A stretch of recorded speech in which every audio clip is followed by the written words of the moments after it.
श्रीमद अभय चरणारविंद भक्ति वेदांत स्वामी श्रील प्रभुपाद की जय। जय ओम विष्णुपाद परमहंस परिव्राजकाचार्य अष्टोत्तर शत श्री श्रीमद भक्ति सिद्धांत सरस्वती ठाकुर गोस्वामी प्रभुपाद की जय। अनंत कोटि वैष्णव वृंद की जय। नामाचार्य श्रील हरिदास ठाकुर की जय। प्रेम से कहो श्री कृष्ण चैतन्य प्रभु नित्यानंद श्री अद्वैत गदाधर श्रीवासादि गौर भक्त वृंद की जय। श्री श्री राधा कृष्ण गोप गोपी गो श्याम कुंड राधा कुंड गिरि गोवर्धन की जय। वृंदावन धाम की जय। मथुरा धाम की जय। मायापुर धाम की जय। नवदीप धाम की जय। गंगा मई की जय। यमुना मई की जय। भक्ति देवी की जय। तुलसी महारानी की जय। समवेता भक्त वृंद की जय। Gaura Premanande, Hari Hari Bo. All glories to the assembled devotees, Hare Krishna. All glories to the assembled devotees, Hare Krishna. All glories to the assembled devotees, Hare Krishna. All glories to Sri Guru and Sri Gauranga. All glories to Srila Prabhupada. Om Vishnu Padaya, Krishna Prishtaya Bhutale, Srimate Bhaktivikasa Swami Niti Namne. Om Vishnu Padaya, Krishna Prishtaya Bhutale, Srimate Bhaktivedanta Swami Niti Namne. Namaste Saraswate Deve गौरवाणी प्रचारिणे निर्विशेष शून्यवादी पाश्चात्य देश तारिणे। जय श्री कृष्ण चैतन्य प्रभु नित्यानंद श्री अद्वैत गदाधर श्रीवासादि गौर भक्त वृंद। हरे कृष्णा कृष्ण कृष्ण हरे हरे, हरे Ram Ram Ram Hare Hare.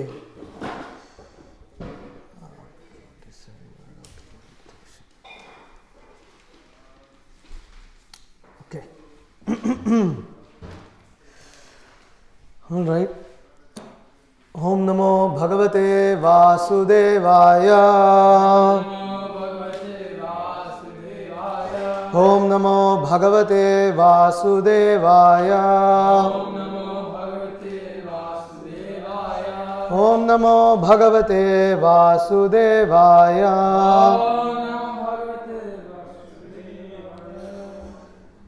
Hare Krishna. So today we will start the official Bhakti Shastra course, which deals with 4 books: Sri Ishopanishad, Nectar of Instruction, Bhagavad Gita, and Nectar of Devotion. So we, in the middle of our preaching activities, are trying to attempt to study Srila Prabhupada's books. We will see how far we go with this. So the classes before this were conducted on Gaudiya Vaishnava epistemology. We first saw why and how to read Srila Prabhupada's books, study my books, what Srila Prabhupada said about studying his books, and what Srila Prabhupada said about this Bhakti Shastra course. And then we had an extensive analysis of epistemology or Pramana Tattva as to what is Vedic literature, what constitutes knowledge, what constitutes the highest authority, and what is the goal of obtaining such knowledge. This subject forms the introduction of the Ishopanishad, and so today we're going to take a look at it. Now, before we take a look at it, I would like to know how much you have taken a look at it. You all have taken a look at it. So, the first and foremost thing you need to have is, well, even before that, I can't lift the laptop. You need to have the Ishopanishad. You need to have it. You need to have it accessible. You need to have it with you. Because we're studying a book. You need to have the book.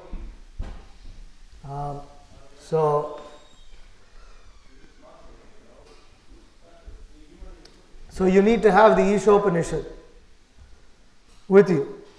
The second thing is your notes on the introduction. So hopefully you've studied the introduction. and you found something there. So, anyone wants to say what they found in the introduction? What are the subjects that Srila Prabhupada covered? Yes. I want everyone to give an answer. This is a classroom now. He starts with the definition of Veda, so it means knowledge. Okay. Prabhupada explains how Veda is knowledge. The 4 defects. Prabhupada explains about the 4 defects. That's like the key, seems to be the key theme to it. So what does Prabhupada say with the 4 defects? I mean, he explains the 4 defects, but what is he trying to arrive at? That you can't approach Vedic knowledge by... That the Veda is not subject to the 4 defects. Right? That the Vedic knowledge is not subject to 4 defects. That human beings are subject to 4 defects. Vedic knowledge is not subject to 4 defects. Then You have to acquire knowledge from the Vedas. yeah, so because the Vedic knowledge is above 4 defects, you have to acquire knowledge from the Vedas. What else does Srila Prabhupada cover in the introduction? 4 varnas and 4 ashrams. Yeah, Prabhupada touches on the Varnashram system, but Shruti. Prabhupada establishes Veda as Shruti Praman. He says he calls the Vedas as Shruti. What else does he say? He gives the evidences, the Pratyaksha, Anuman. Okay, Srila Prabhupada touches upon the 3 types of pramanas: Pratyaksha, Anumana and Shabda. Okay, and then why does Srila Prabhupada mention that? So we can establish how the Vedas are Shabda and why that is valid. Okay, so he explains how Veda is Shabda and how Shabda is superior to Pratyaksha and Anumana. Alright, what else does Srila Prabhupada touch? He talks on two systems of knowledge, inductive and Yes, Prabhupada talks about the 2 systems of knowledge. What else does Prabhupada talk about in the introduction? You have to receive knowledge from coming from authority. Okay, but Vedas what? come from Krishna, The Vedas come from Krishna. who is the highest of Who is the highest authority? So then Srila Prabhupada, in that way he says, therefore we receive knowledge from the highest authority. What else does Srila Prabhupada cover? Some point? The two types of No, wait, I want to hear from him. He says Bhagavad Gita and Srimad Bhagavatam are the best. Okay, that's how he concludes the introduction. Yes, he establishes Bhagavad Gita and Srimad Bhagavatam. 2 types of transcendentals except the Vedas, Mayavadis, The Mayavadis and the Vaishnavas. But then what is the difference? he's saying that Hmm? He says the Vaishnavas, whatever Krishna says, we accept. This is Krishna consciousness. Right. Yeah. That the Vaishnavas accept whatever Krishna says, whereas the Mayavadis they try to interpret. Yeah, exactly. That's the difference. Okay? Any other points? The reason we accept is because it saves time. It saves time. That Prabhupada mentions that before. Yes, he mentions that. It's a very important point. What else does Srila Prabhupada cover in the introduction? Point he says if you search out Krishna by Vedic literature, it is not possible to find him. His devotee can deliver him to you. Right. That you can study the whole of Vedas, but you can still, not find Krishna. You can still miss him. But a devotee can give Krishna. A devotee can give Krishna. Yeah, he gives the example that you can't understand it with the speed of the mind. Right. Prabhupada says, The unlimited cannot. you cannot understand the unlimited. Prabhupada also gives the example that you cannot even go till the end of the universe. How will you know what is contained in this universe? And then what about beyond this universe? Prabhupada gives that as an example. Okay, good points. Huh?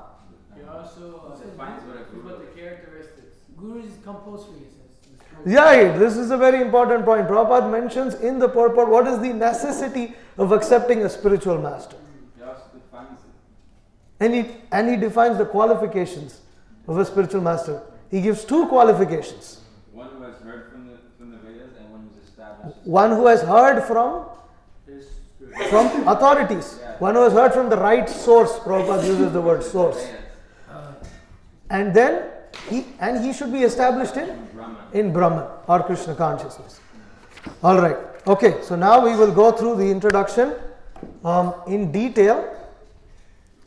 So it's amazing how what we went through in so much detail in our epistemology seminar. Srila Prabhupada condenses in this introduction, and therefore I did not feel a need to even summarize our seminar, because if we go through the introduction, that is a summary in itself.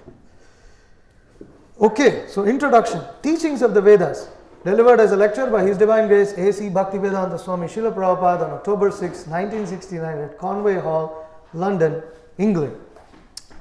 So in the first paragraph, Srila Prabhupada touches upon a couple of points. We will read each paragraph and then we will summarize the points in them. It's very important to note these points because whatever you're going to have, whatever you're going to be examined on is going to come straight out from these purports, from these It won't be books. it won't be on the list. There will be an additional section where it will be add-on extra credits Really? for that. And we'll see, how much Will there it be is a grasp that for that. At So- the end when we finally finish. no, So- no essay this time? Hmm? No essay? I'll provide you more details as we come closer. Sunday will be the day Wait, for this the Sunday? examination. Yes. I mean, every week we'll have a test. It's not an examination. It's just a test. So these tests would be warm-ups to a final exam at the end of the Ishopanishad. And the classes on Ishopanishad, ideally I hope, Krishna willing, to conduct every alternate day. And sometimes there might be a 2-day gap, but every alternate day. So today and then day after would be the next. Day after we would touch on the invocation verse of Ishopanishad. And from the next class onwards, in the beginning of the class, we will recite the entire Ishopanishad. In fact, today, if we complete the introduction ahead of time, I hope to recite some of the verses from Ishopanishad, if possible, the entire 18 verses. Okay?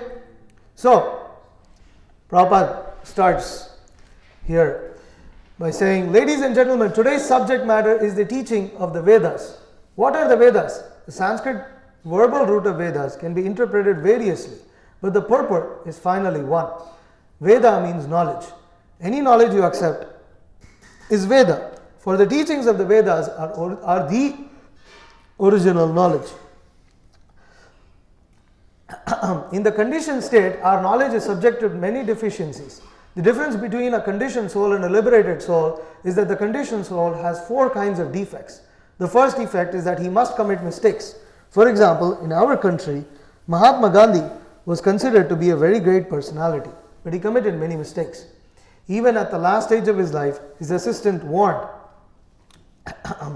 Mahatma Gandhi, don't go to that New Delhi meeting. I have some friends and I have heard there is danger. But he did not hear. He persisted in going and was killed. Even great personalities like Mahatma Gandhi, President Kennedy, there are so many of them make mistakes. To err is human. This is one defect of the conditioned soul. So, what are the main points Prabhupada is making in this purport? In this paragraph. Knowledge is defective. Huh? Before that, first point. Veda. Veda is knowledge, and Prabhupada says Veda is the original knowledge. So Prabhupada makes a point here that Veda is original knowledge. He is defining what the Vedas are. The Vedas are the original knowledge. Prabhupada uses this word, the original knowledge. And then you say the original knowledge, but then what about, then the question arises. See, one thing that we should understand when we're reading Prabhupada's books is that Prabhupada is systematic in his explanations. Prabhupada is sometimes, especially for the untrained eye, when you go through Prabhupada's purport, it looks like he's making a lot of quote-unquote unrelated points. The purpose of going through these books in detail is to see that thread, that line of thought that Srila Prabhupada is taking us through.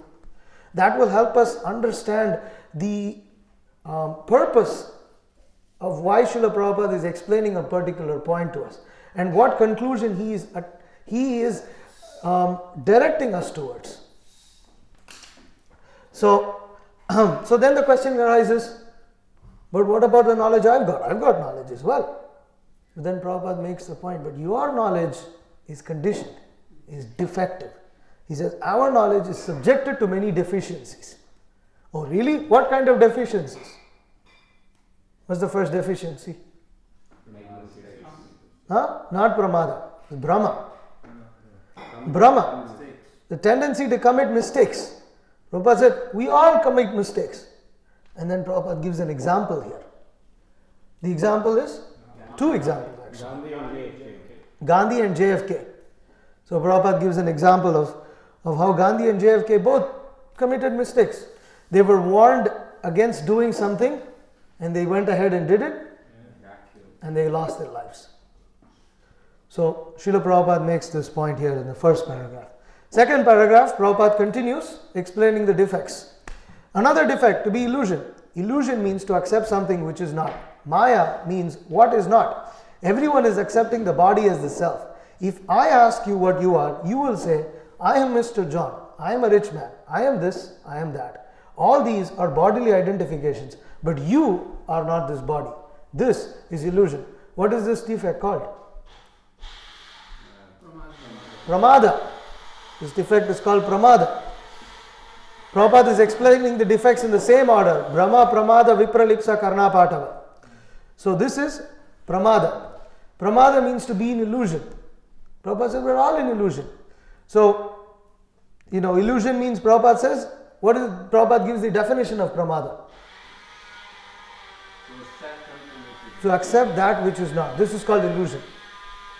Illusion doesn't mean, for instance, the magician's trick. It doesn't mean a magician's trick.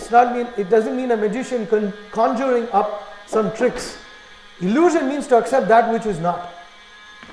So any other examples of pramada? Huh? Prabhupada, the purport that Prabhupada gives is, the example that Prabhupada gives is very simple, that we accept this body. We are not this body, but we accept that we are this body. Any other examples of pramada? The child may think that the car is moving on its own. The child may think that the car is moving on its own. Accepting the rope as a snake in darkness. An even more common example that all of us have experienced.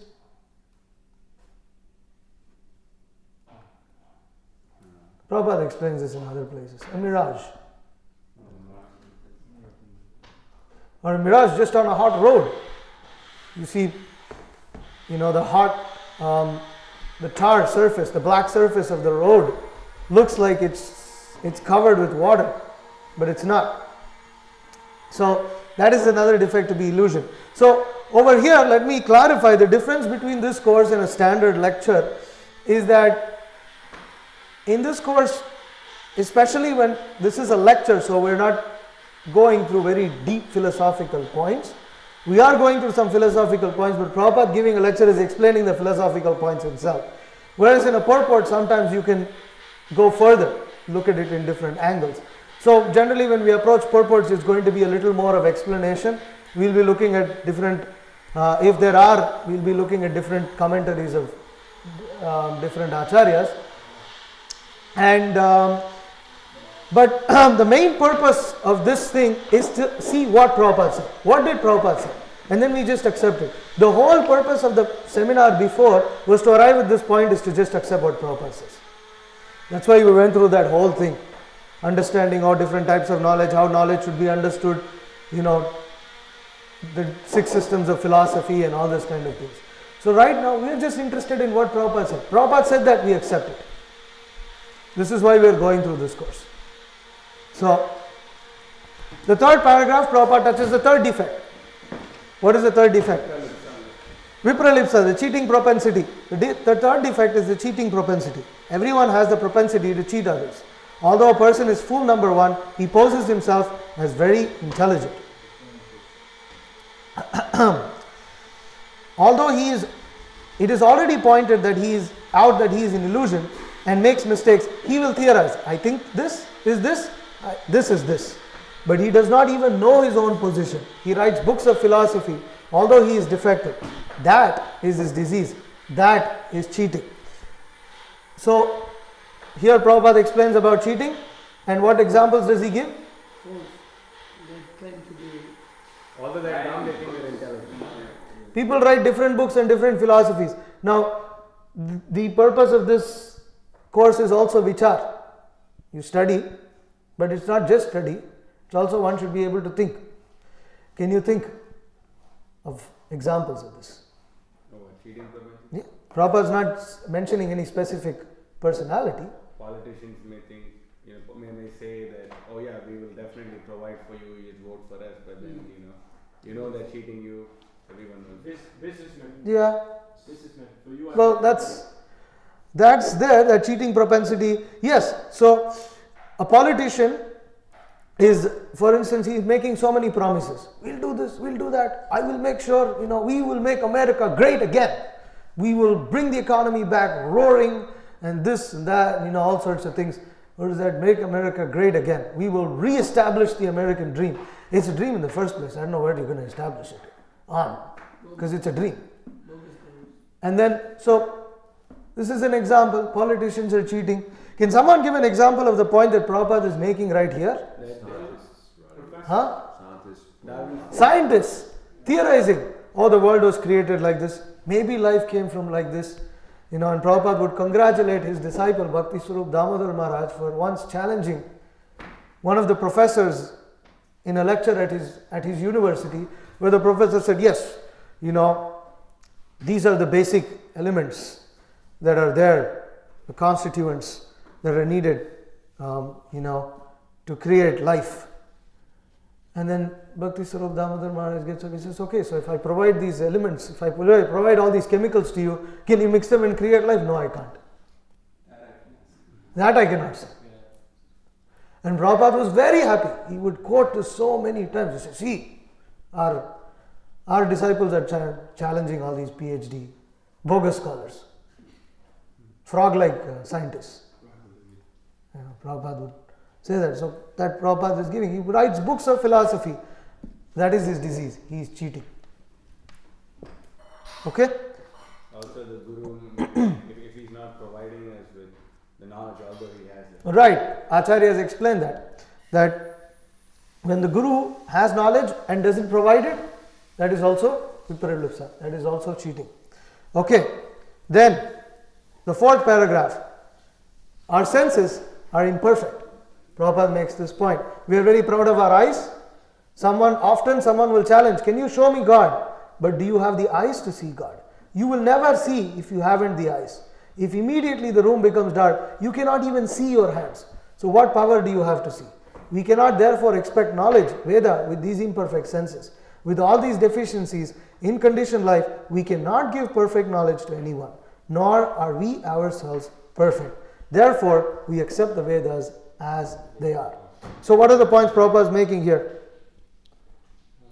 You cannot give knowledge. No, first, senses are imperfect. What is that called? Karna Patava. Karna Patava. Example? Perfect. Eyes. The room is dark, you can't see. You can't see. Room is dark. You can't see. It's good to repeat. Why is it good to repeat? Because by repeating you will register. The reason is, it's on the screen. You just read it. But the point is, when you repeat, it will register. And when it registers, it will reproduce.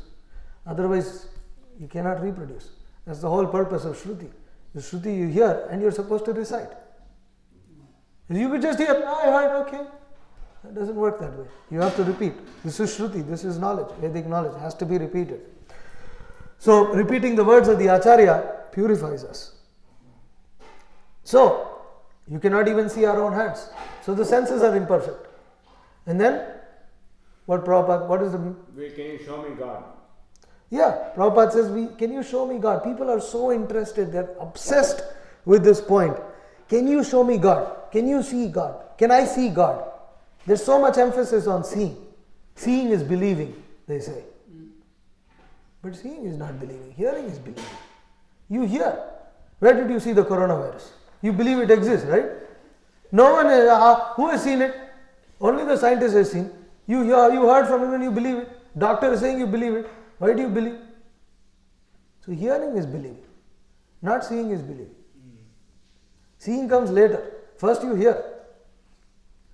You can see, he might have all the symptoms of coronavirus, you will not recognize that he has coronavirus. What are you going to do with it?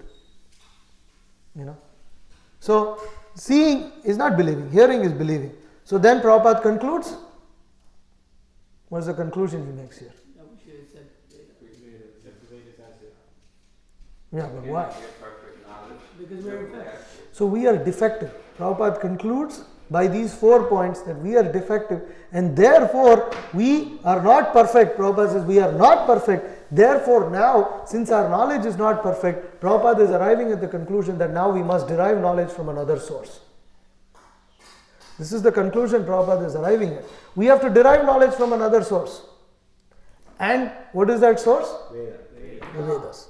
Therefore we accept the Vedas as they are. Why? Because they don't have any report. They are perfect. Because Prabhupada has already stated that Vedas is the original knowledge.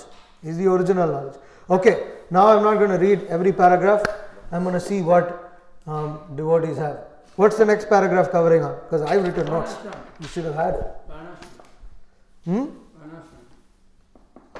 Our real identification is he's saying that Right, okay. Hinduism, they say we're So let me- we're not really- So now Prabhupada challenges. So you accept Vedas as they are.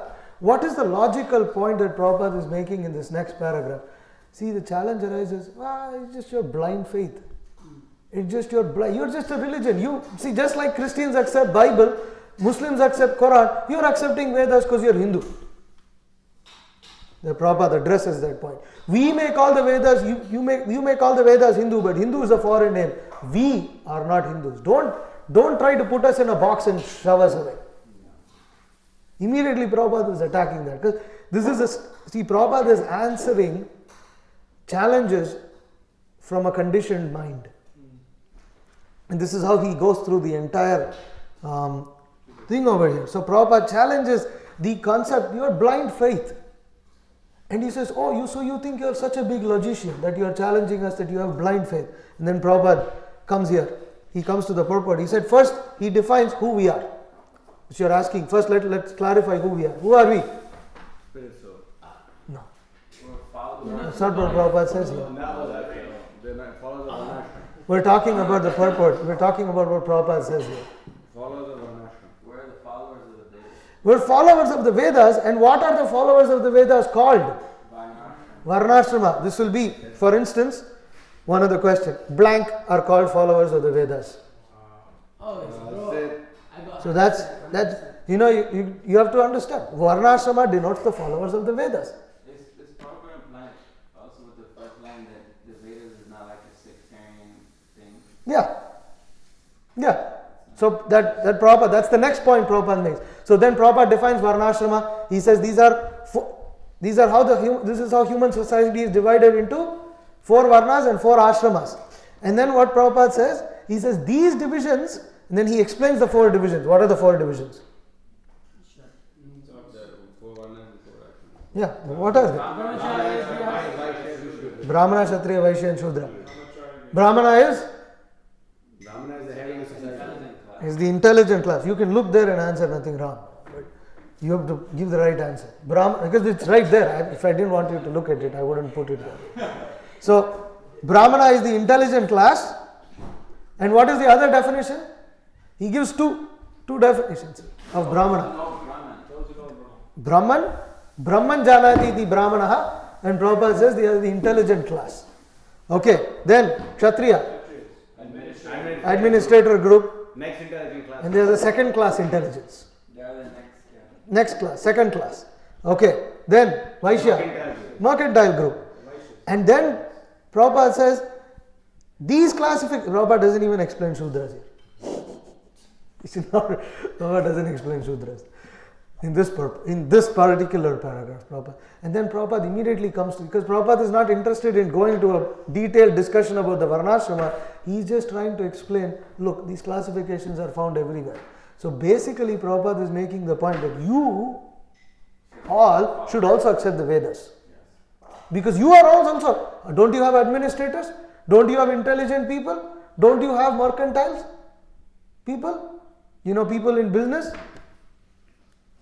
So Prabhupada is saying this is the Vedic, these natural classifications are found everywhere. And Prabhupada says, where did we get that knowledge from?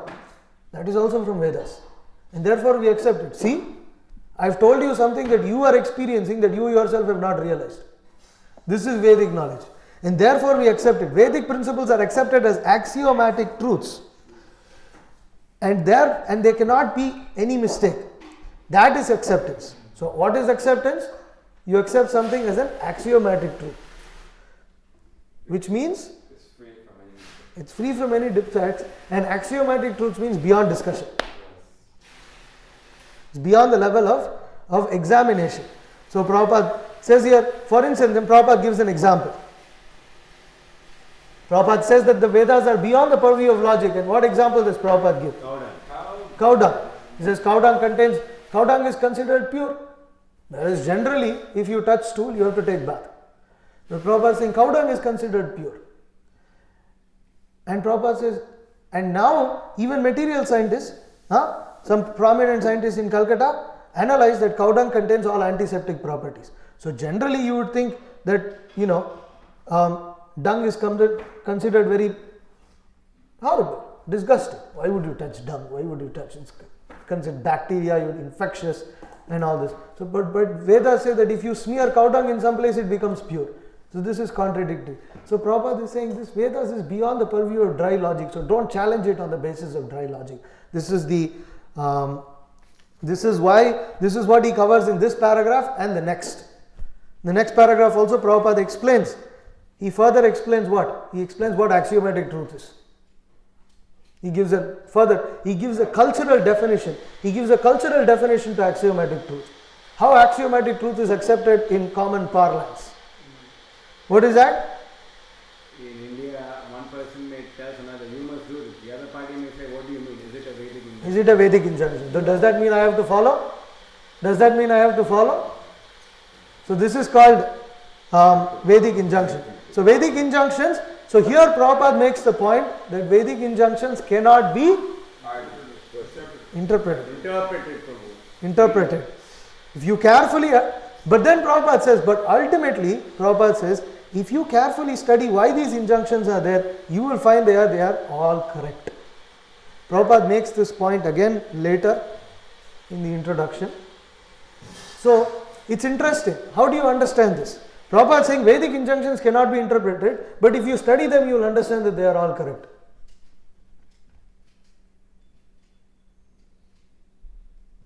Well, you're not interpreting it, though. You're just accepting it as it is. Then why you have to study? Interpret here means to change the meaning. So you know or what change to the do. ending. Interpret means you give it your own meaning. Okay, good. Well, yes, very good. So you're not changing the meaning here. But then what does study mean? To understand what is actually saying.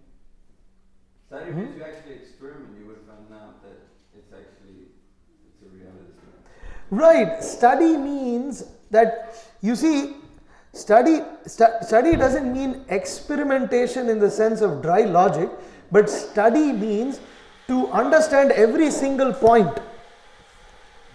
Is to understand every single point, but study also means that when you practice, you experience, and that experience proves validity. Application.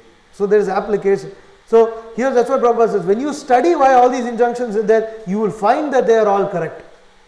So finding means that you are obtaining, what do you say, it's an aspect of experimentation, is to find something.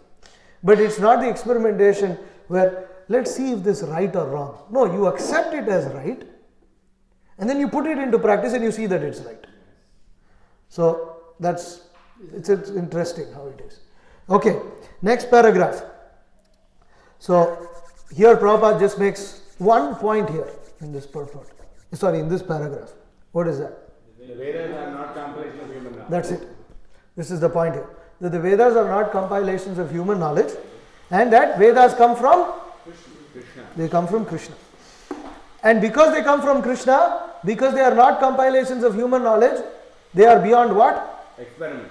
They are beyond experimental knowledge. And Prabhupada gives an example of this. He says he gives an example of how knowledge is just received and cannot be experimented. What is that? The mother and the son. The mother. Who is not Shruti is considered as the mother. We take so much knowledge from the mother. But what is that? What knowledge do you get from your mother? Who is the father?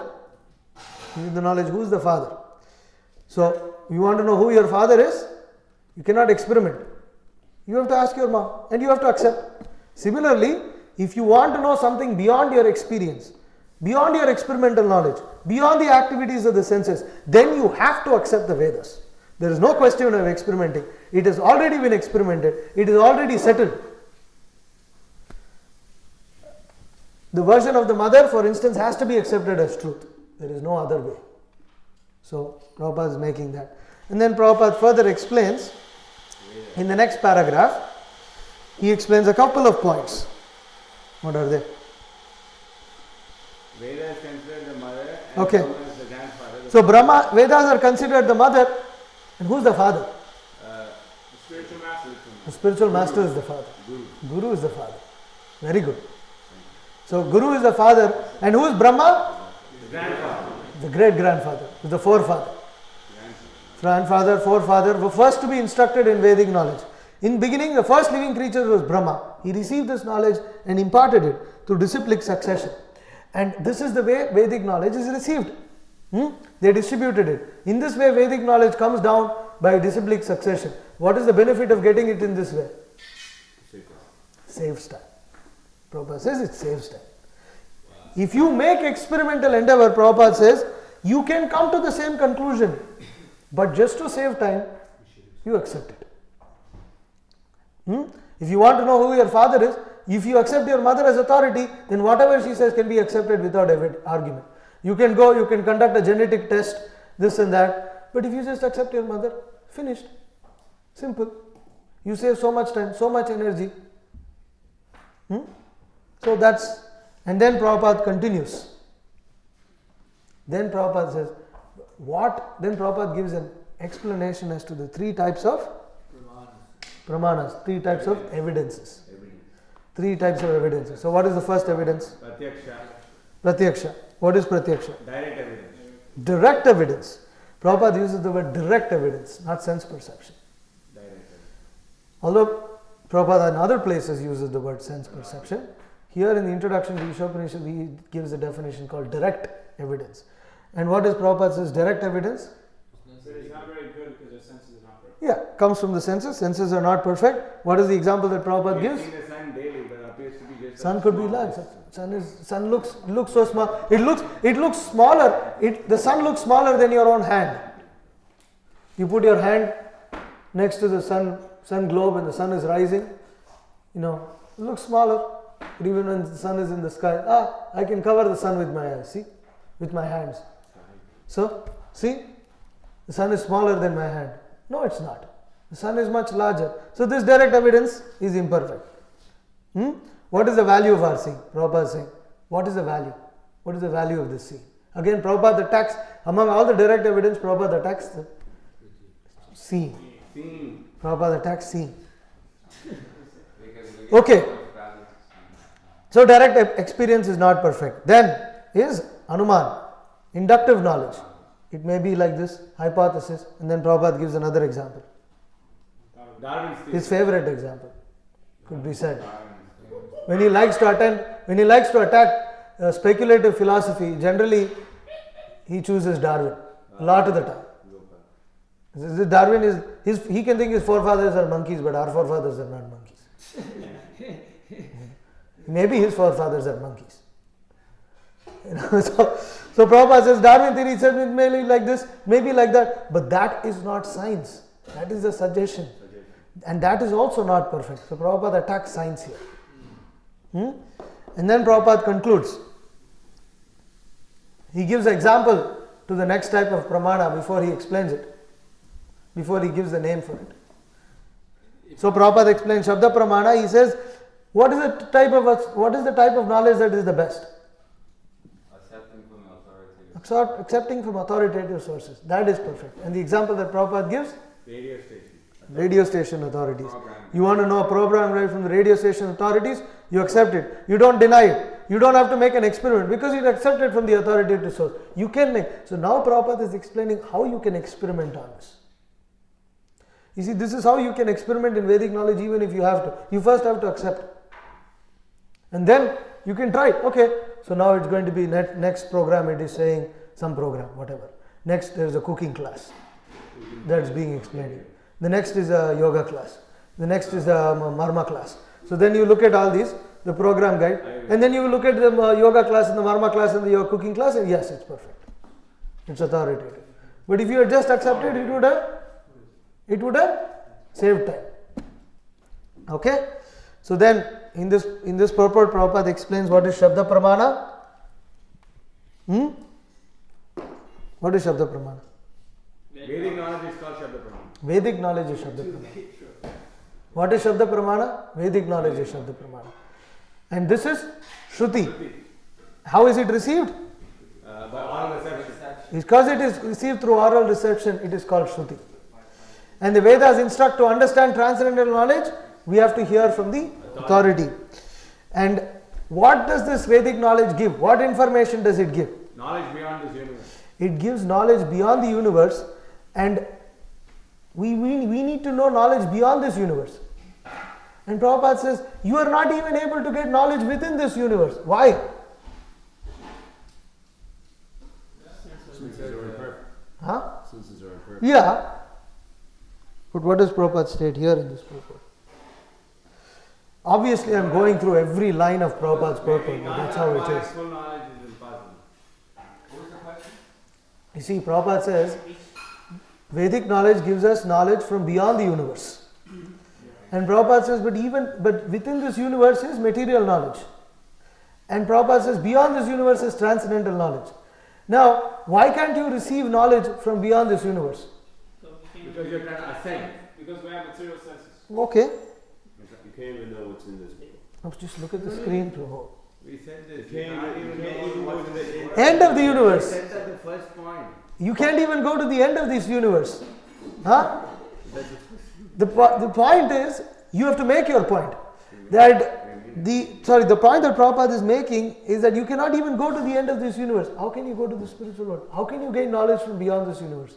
If you cannot even analyze this universe properly, how can you go beyond this universe? Therefore, to acquire full knowledge is impossible. It is impossible to acquire full knowledge. So basically, till the 9th paragraph, Srila Prabhupada is establishing very, very few points here. What are those? Veda is the original knowledge. Vedas are the supreme knowledge. Vedas are the original knowledge. Vedic knowledge is perfect. And it comes from Krishna. Okay. So, we accept it. But then what are the other points that Prabhupada Our said? knowledge is defective. Our knowledge is defective. It is not possible for us to get full knowledge. Therefore, we accept the Vedas. And then there is one last point that Prabhupada makes.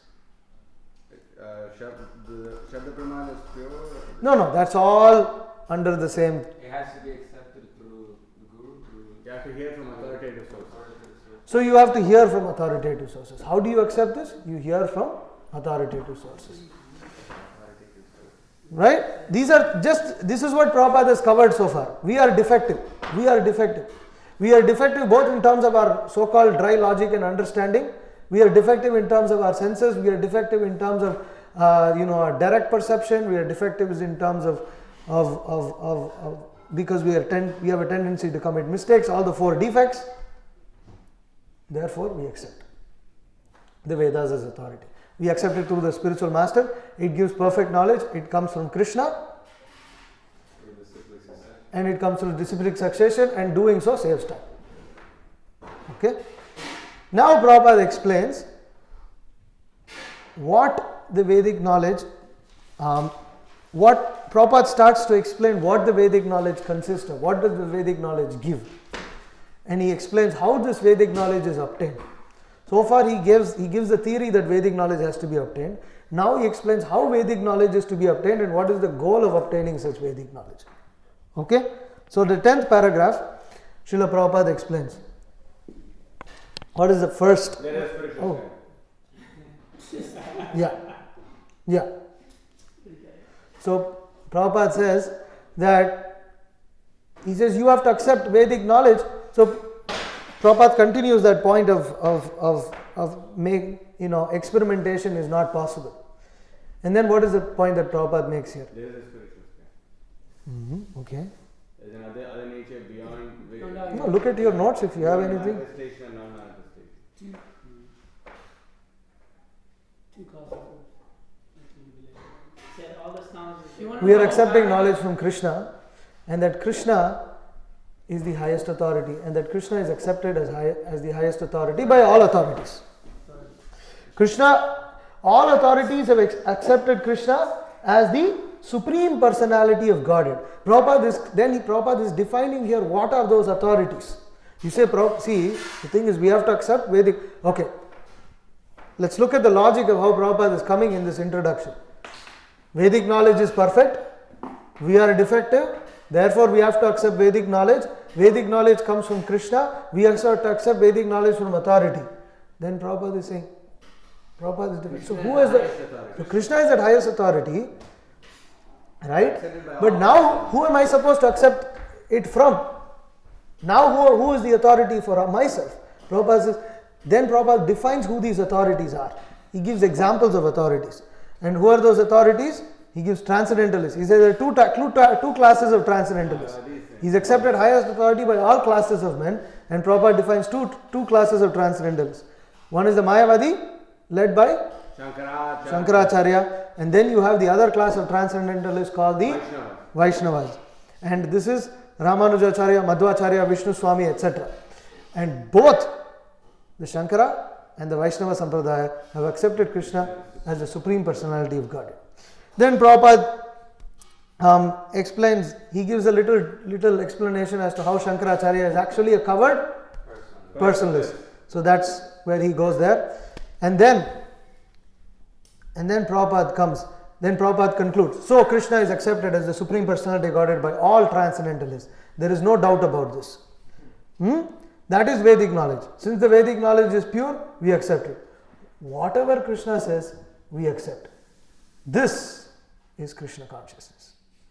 Prabhupada defines. It saves much time. If you accept from the right authority or source of knowledge, then you save so much time. Then Prabhupada again goes into the two types of how knowledge is obtained. Inductive and deductive. What are the two types? Deductive. Inductive and deductive. Okay. Well, what are the examples that Prabhupada gives for deductive? Every man is a mortal. What is this? It's a general law. It's a general law. For inductive knowledge. For deductive. No, that's not inductive. That is deductive. Deductive is general. From deductive, you accept that the man is mortal. You hear that every man is mortal. Yeah, it's general law. You know, what is deductive called in Sanskrit? Aroha is ascending. No, Aroha is ascending. Aroha is ascending. And I didn't see where you go. It's not here in the introduction. I mean, it's Avaroha Pantha.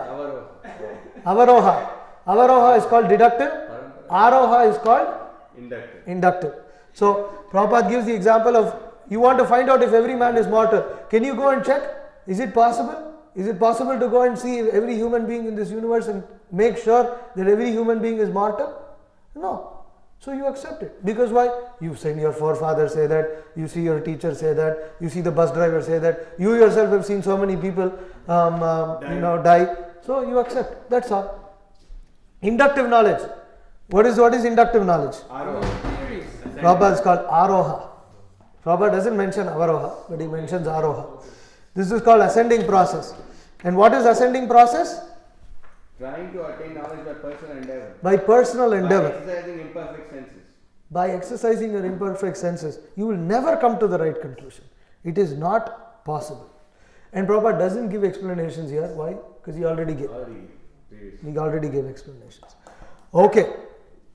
Then, Prabhupada is further continuing on the subject as to how this inductive knowledge is defective.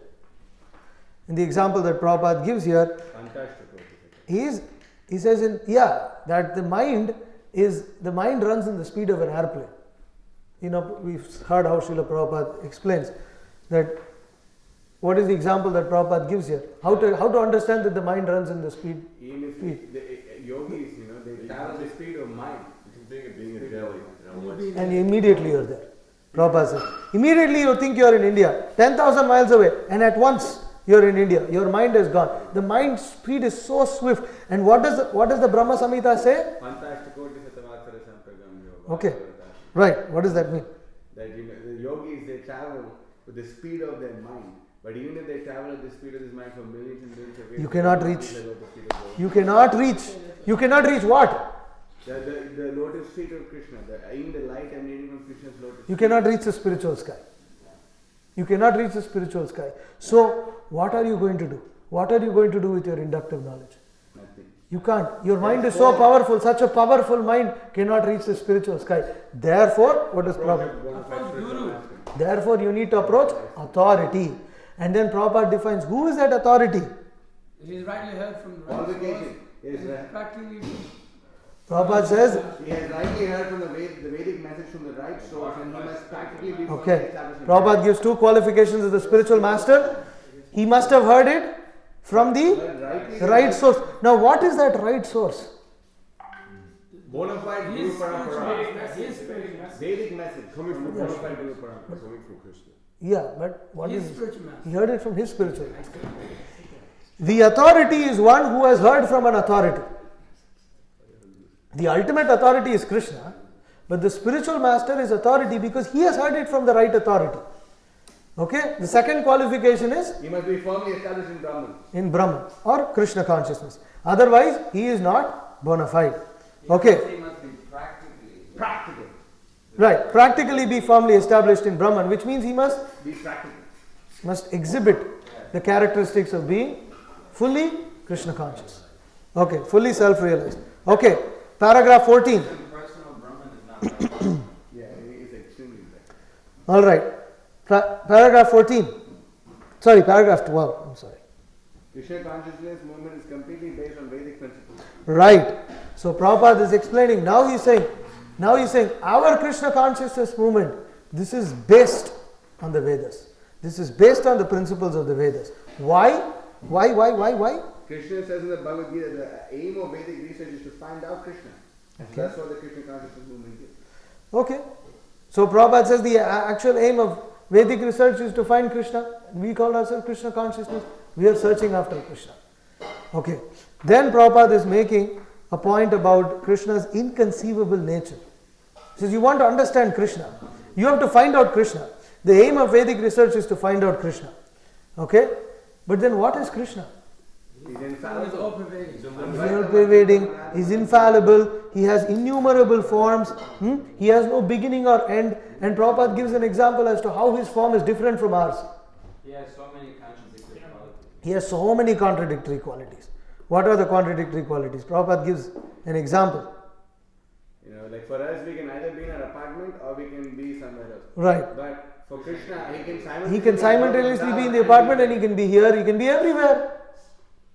He's in your heart, he's in your workplace, he's in the he's in the next door neighbor's heart also. He's everywhere. He's everywhere. He's all pervading. But for us, it's not like that. Either you're in your office or you're at home. That's all. If you're not in office, if you're not in office, you've become jobless. You lost employment. So What if you can work from home? maybe you could work from home. All right. So then Prabhupada gives another example as to his inconceivable potency. Krishna is inconceivable. The oldest, but still the young. Right. Yeah. Prabhupada says that Krishna is never old. He's never old. Our bodies get old, but you will never find that Krishna is old. Old man. And then Prabhupada explains how Krishna, he had great-grandchildren, but he looked just like a boy. God never becomes old. That is his supreme power. And Prabhupada says, if you want to search out Krishna by studying Vedic literature, then you will be baffled. It may be possible, but it is very difficult. You can learn from him very easily from his devotee. A devotee can deliver him to you. That's their potency. Here he is. Take him. That's That is the potency of Krishna's devotees. So Prabhupada is saying, now it's interesting here. So far, Srila Prabhupada explained that you have to take knowledge from Vedas.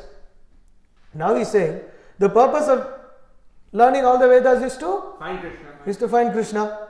But then he's saying, even if you try to study all the Vedas, you will still not find Krishna. Therefore, you have to accept from the devotee. But then there's a question that arises. Can anyone guess? That's what Prabhupada is addressing in the next. Who is the qualified devotee? No. The next paragraph, Prabhupada is addressing a question that arises after this point is made.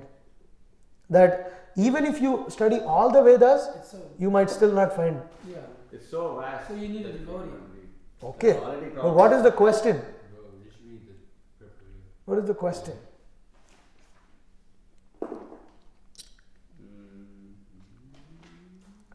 So then the point is, what is the use of the Vedas if you cannot read and understand it?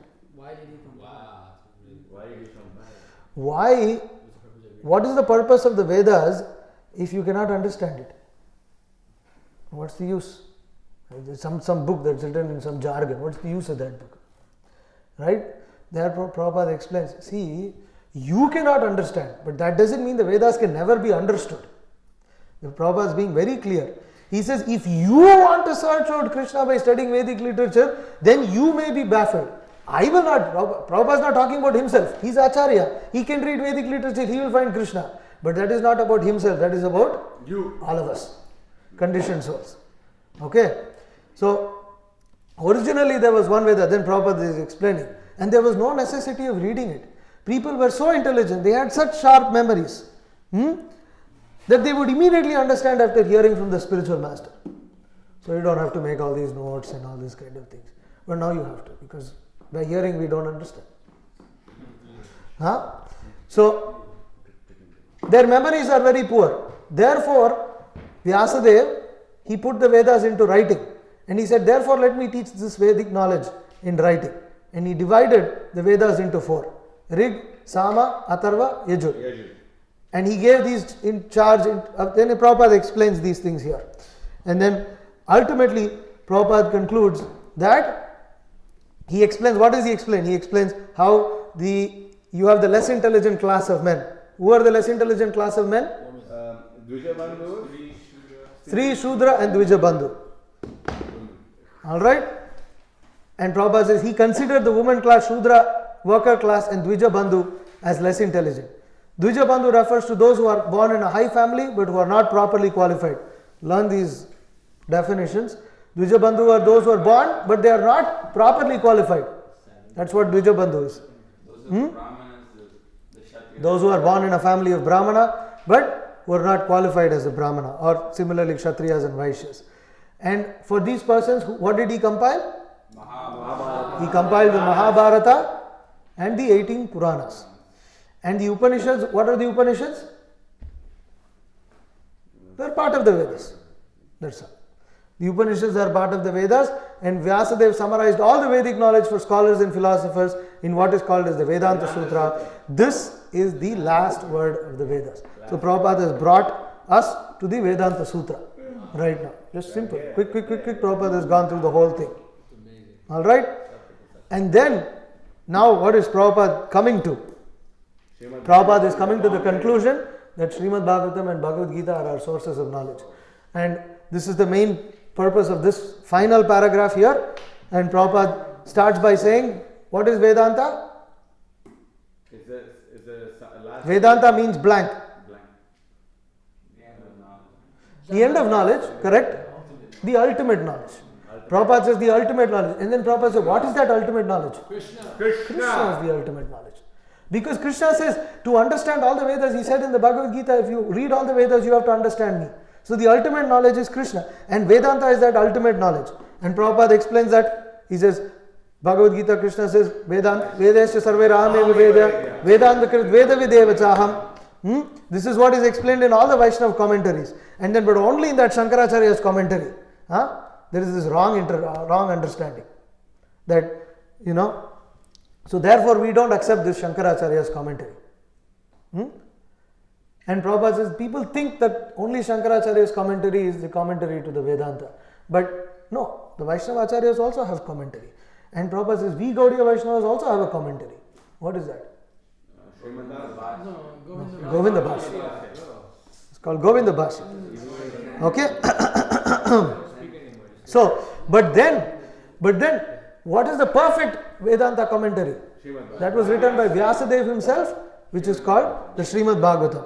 And Srimad Bhagavatam, and Prabhupada says, what is explained as a summary in the Vedanta Sutra? Vedanta Sutra simply hints at what is Brahman, the absolute truth. The absolute truth is that from which everything emanates. This is a summary, but it is explained in detail in Srimad Bhagavatam. And the absolute truth is, and then Prabhupada gives a few examples of what is the nature of absolute truth. What is the nature? These are points you should have taken down, because these are important definitions. What is the nature of the absolute truth? Is consciousness? Is self-effulgent? Swarat, fully independent. Also, self-effulgent, Swarat. So, Prabhupada defines self-effulgent, Swarat. So, this is, Prabhupada says, this is a definition of the nature of the absolute truth. What else? There's another nature qualification he gives of the absolute truth. It's just one line that he says that.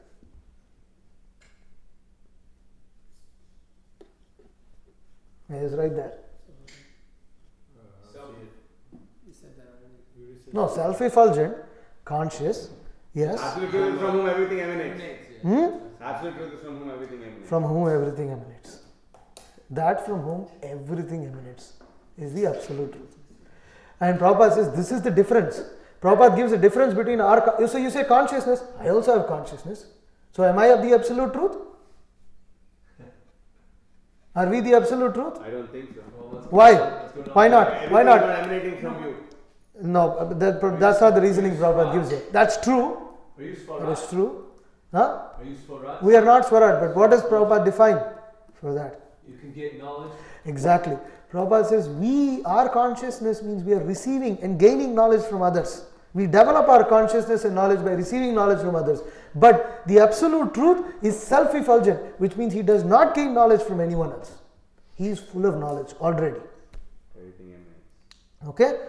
And Prabhupada just gives a little understanding as to what the Srimad Bhagavatam might present. And Prabhupada said, we finally request those who are actually after Vedic knowledge to try to understand the explanation of all Vedic knowledge from Srimad Bhagavatam and Bhagavad Gita. With this, Srila Prabhupada concludes the introduction to the Ishopanishad, or specifically his class on Vedic knowledge. So this Srila Prabhupada chose to be the introduction Oh, he chose it. of the Ishopanishad. Yeah, this was published in Prabhupada's time.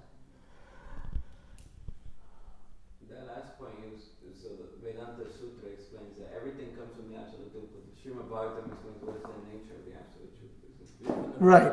See, he said Prabhupada uses the word here. He says both explain the same thing. That also explains the nature of the absolute truth.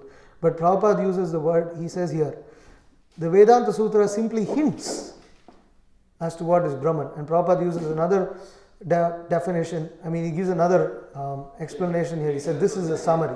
Yeah, he says what the hint is. The absolute truth is from everything emanates. That's the hint. Yeah. Yeah, so it explains the same thing. He says this is a summary, but it explained in detail in Srimad Bhagavatam. And Srimad Bhagavatam, the detail will be what is the nature of the absolute truth. No, the Vedanta Sutra also explains the nature, but it hints. Everything is hint. Vedanta Sutra means end of Vedic knowledge. Everything is explained in the Vedanta. And the commentary to the Vedanta is Vyasadev's Srimad Bhagavatam. So the Srimad Bhagavatam explains what is in the Vedanta, but it explains it in much more detail. I was under the impression that the Bhagavatam is what tells us that it's conscious, self-effulgent. That is defined in Vedanta Sutra also. Well, Yeah. Okay. So, any questions or comments, etc.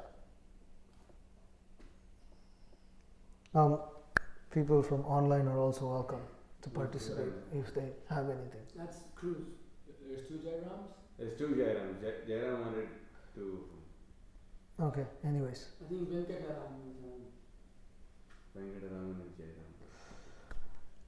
All right, anything? Any questions, comments? No. All right. Huh? He had a question, but That's fine. Now, one of the reasons of understanding this, one of the purposes of studying Prabhupada's books is that first we try to pick out important points, but if you actually study Prabhupada's books, you'll understand that every word is important. Every word is important, every line is important. You might initially try to, okay, I'm going to underline this, I'm going to highlight this, this is point, that point. But eventually you will, if you actually understand how Prabhupada's words are transcendental, you'll highlight the entire book. so memorize the whole book. I still have a doubt about the last thing because in the Vedanta Sutra you can find out, but it says that it's the self-effulgent person. Like person is actually implied because that No, the Vedanta Sutra does explain all these things. The Vedanta Sutra, if you are in doubt, you may go and check Baladev Vidyabhushana's Govinda Bharsa.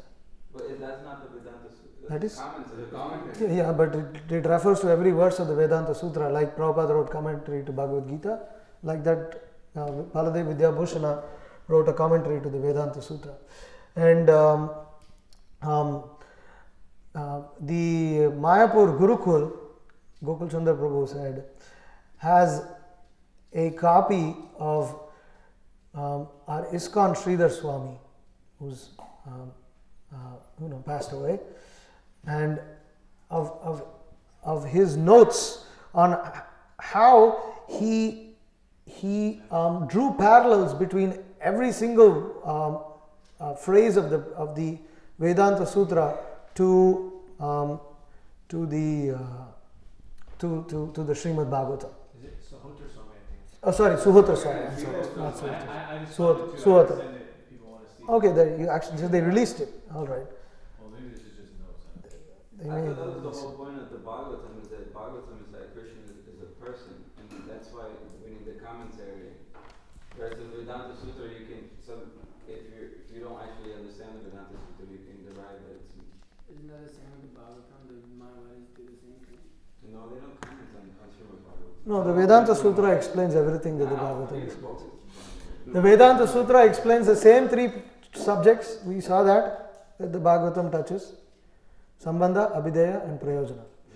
If you cannot, if the Vedanta Sutra does not state that Krishna is a person, then how can you explain Sambandha? Not detailed, but No, detail is there. Hint, summary. Okay.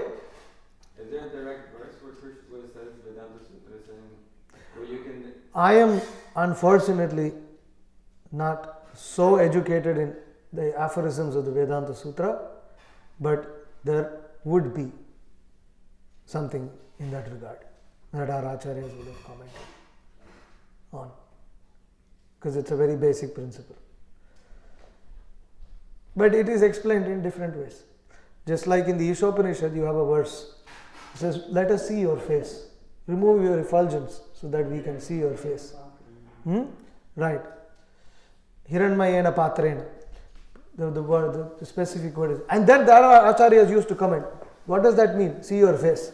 Means that Krishna is a person. That means the Supreme Person. So it will be like this. Very indirect meanings that the Mayavadis can take and interpret in a different way. The Vedanta Sutra hints that it's a person, but it does not.